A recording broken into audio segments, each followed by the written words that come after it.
er-er na. Ganyan no, itsura kapag er-er. Yun, ano natin ang kutsilyo. Ayan, nilagyan mo muna yan. Na tayo ng pagluluto. Kunti nga lamang mantika nilagay natin. Pinahong isa-isa ang bawang. Bawang, ilagay na natin itong ating mais. Ang gagamitin natin ay mainit na tubig. Ayan guys, oh. Ang daming laman. So, atin laang, oh. So, habang ako ay magpapakulo niyan, yung mais, ako maghihimay ng malunggay at sili, dahon ng sili. Yan o, malunggay at dahon ng sili. Ito ng paminta, yan. Tama lang na, ano.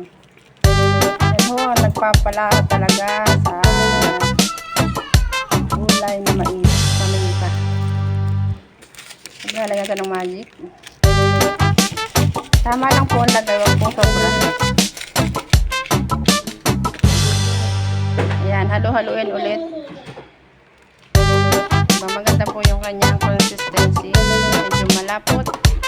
Kasi po ang ginamit natin ay ir-iran. Kaya malapot ang kanalabasan. Inir-ir po natin yan. Katapos ho, unti-unti natin lalagyan ng green. Yan ho ay malunggay. Tapos sili.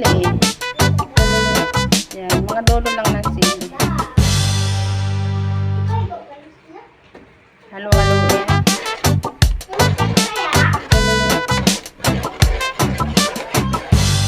The salt.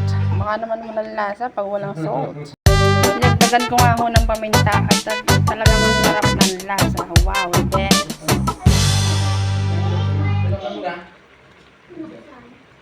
Wow, the best to.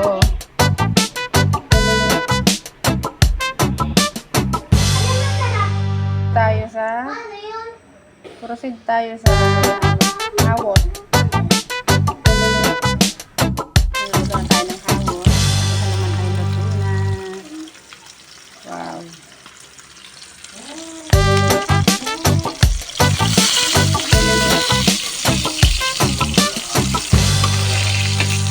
Bango ng hawot. Ito po ay walang alat. Ito po walang alat. Walang masyadong alat. May alat pero hindi naman sobrang alat. Kainan na!